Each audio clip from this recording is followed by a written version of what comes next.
हरे कृष्ण। जय श्री प्रभुपाद।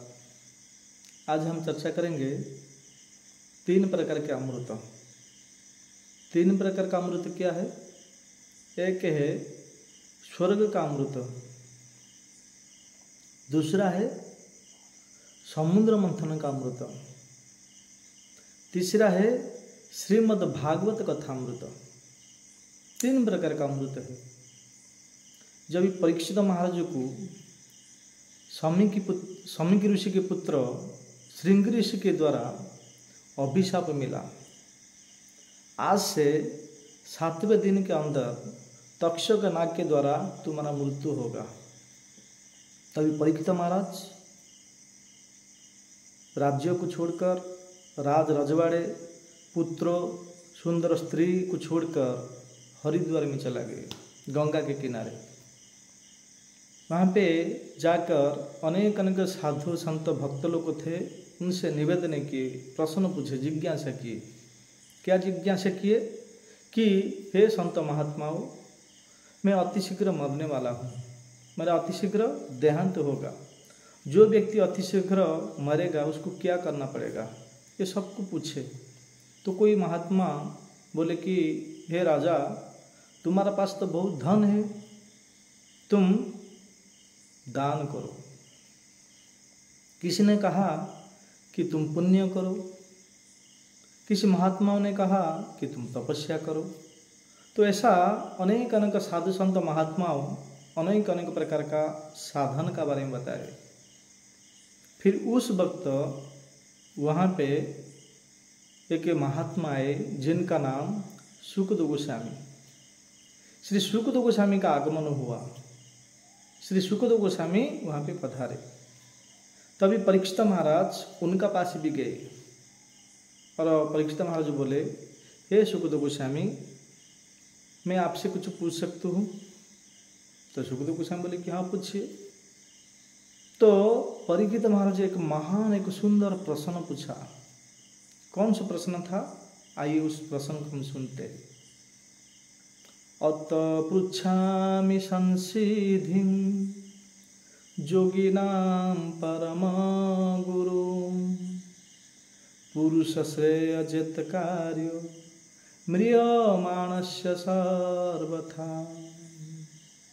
हे सुखदेव गोस्वामी, जो व्यक्ति अति शीघ्र मरेगा उसको क्या करना पड़ेगा? जो मरणासन्न व्यक्ति है उनको क्या करना चाहिए? अब तो पृच्छामि, आप तो दिखने के लिए 16 साल के बालक की तरह दिखते हो, परंतु जोगी नाम परम गुरु, आप बड़े बड़े जोगी लोग का भी गुरु है।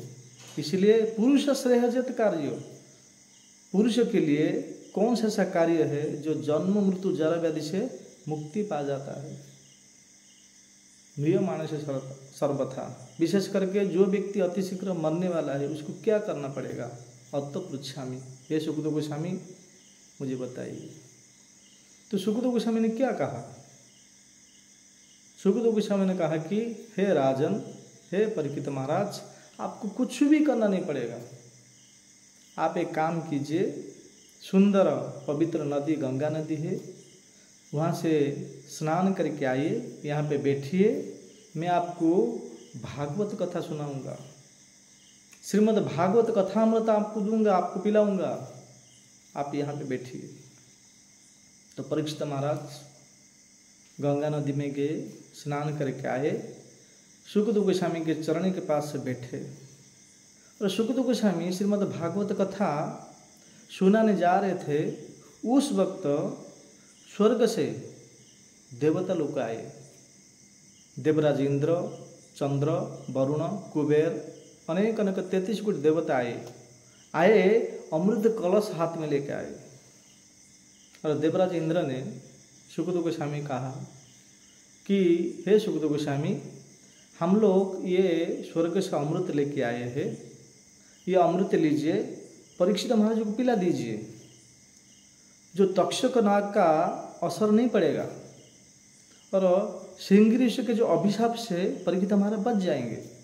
और आप जो ये भागवत कथा अमृत परीक्षित महाराज को देना जा रहे हैं, तो हम लोग इसको अदल बदल कर देंगे। आप ये स्वर्ग का अमृत परीक्षित महाराज को पिला दीजिए, जो तक्षक नाग का असर कुछ नहीं पड़ेगा, बच जाएंगे। और आप जो भागवत कथा परीक्षित महाराज को देना जा रहे हैं, ये कथा हमको दे दीजिए, हम लोग अदल बदल कर देंगे। तो सुखदेव गोस्वामी बहुत क्रोधित हो गए। सुखदेव गोस्वामी बोले कि अरे तुम लोग को साधारण स्वर्ग का एक तुच्छ अमृत के साथ ये भागवती कथा अमृत के साथ तुलना किया है। हाँ, इसका साथ ये भागवत कथा के साथ स्वर्ग का अमृत तुच्छ है।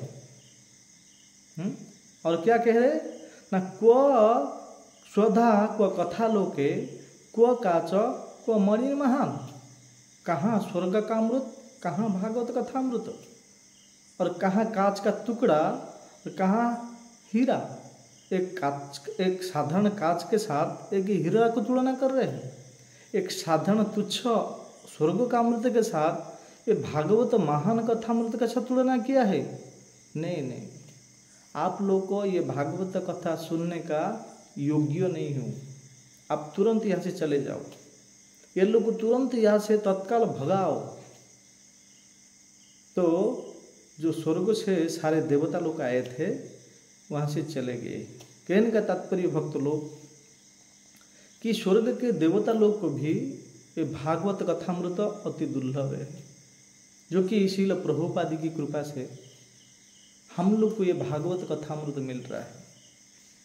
स्वर्ग का जो हम लोग से ऊपर रहते हैं, हाँ, स्वर्ग में रहते हैं, देवता लोग को भी दुर्लभ है। तो हमारा कितना अहोभाग्य, कितना सौभाग्य देखिए, जो कि श्रील प्रभुपाद जी की कृपा से हमको रोज भागवत कथा श्रवण करने के लिए मिल रहा है, ये अमृत मिल रहा है। उसको छोड़ना नहीं चाहिए। हाँ, जो छोड़ता है उसका मानो दुर्भाग्य है। तो कहने का तात्पर्य है, श्रील प्रभुपाद अगर नहीं होते तो हमको ये भागवत कथा नहीं मिलता। तो देवता लोग को भी नहीं मिले, देवता लोग चले गए। स्वर्ग का अमृत,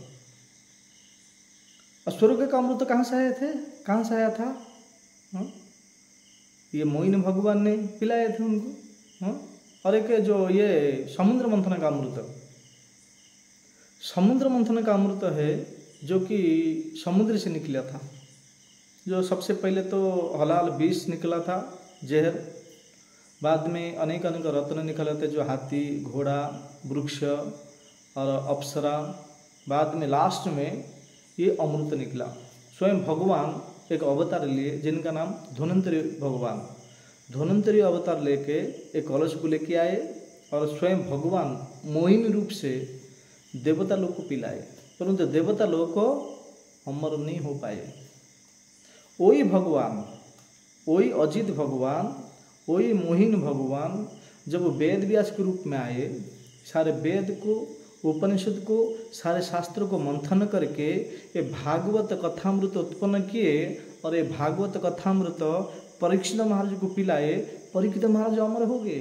देखिए वही भगवान, हाँ, वही भगवान मोहिनी रूप से देवता लोग को अमृत पिलाए, परंतु देवता लोग को अमर नहीं हो पाए। और वही भगवान वेद व्यास के रूप में आए, सारे शास्त्र को मंथन करके, हाँ, ये भागवत कथामृत उत्पन्न किए। परीक्षित महाराज को जब पिलाए तो परीक्षित महाराज अमर हो गए। हाँ, तो कौन सा श्रेष्ठ है? स्वर्ग का अमृत श्रेष्ठ है, न समुद्र मंथन का अमृत श्रेष्ठ है, न श्रीमद् भागवत कथामृत श्रेष्ठ है। तो श्रीमद् भागवत कथामृत श्रेष्ठ है। परीक्षित महाराज श्रवण से कहते हैं ना, जो नवविध भक्ति है, श्रवणम, कीर्तनम, विष्णु शरणम, पाद सेवनम, अर्चनम, वंदनम, दास्यम, साक्ष्यम, आत्मनिवेदनम। परीक्षित महाराज और कुछ नहीं किए थे, केवल भगवान का भागवत कथा 7 दिन और 7 रात सुने थे। ये अमृत पान किए थे, तो उनका देहांत हुआ, तो भागवत कथामृत पी के भगवान का परम धाम को प्राप्त किए। तो कहने का भक्त है, इनका तात्पर्य है कि भागवत कथा रूपी गंगा हमारा पास आ चुका है। ये केवल श्रील प्रभुपाद की अनुकंपा है, उनकी विशेष कृपा है। हमके भागवत कथा रोज मिल रहा है, तो हमको पीना चाहिए। इसलिए सुखदेव गोस्वामी क्या कहते हैं, वेद व्यास क्या कहते हैं, निगम कल्पतर गलितम फलम सुख मुखाद द्रव संहितम पीवतम भागवतम रसायनलम मूर रसिका भूमि भावुका। हाँ, ये भागवत इतना सुंदर है, इतना मीठा, इतना मधुर है, जो कि उसमें छिलका नहीं है और घुटली भी नहीं है, केवल भरा हुआ लब लब भरा हुआ एक रस है। उसको रोज पीना चाहिए। और जो व्यक्ति ये भागवत रस पीता है वो जन्म जरा व्याधि को प्राप्त नहीं होता है, ये भवसागर में नहीं आता है, डायरेक्ट सीधा भगवान के गोलोक धाम, भगवान के परम धाम वैकुंठ धाम को प्राप्त करता है। उसमें कुछ भी संशय नहीं है। तो 3 प्रकार का अमृत है भक्तों, एक स्वर्ग का अमृत, एक समुद्र मंथन का अमृत, एक श्रीमद् भागवत कथामृत। 3 प्रकार अमृत से श्रेष्ठ है श्रीमद् भागवत कथामृत, जो कि हमको मिल रहा है एज इट इज, यथा रूप से, मौलिक रूप से ये भागवत कथा मिल रहा है। हम रोज रोज रोज उसको 2 अध्याय 3 अध्याय के 1 अध्याय भी श्रवण करना चाहिए। कोई साधु संत महात्मा इसको गा रहा है, सुना रहा है, तो 1000 काम छोड़ के भी उनका पास जाना चाहिए, ये कथामृत प्राप्त करना चाहिए, तभी हमारा मुक्ति होगा। धन्यवाद। हरे कृष्ण।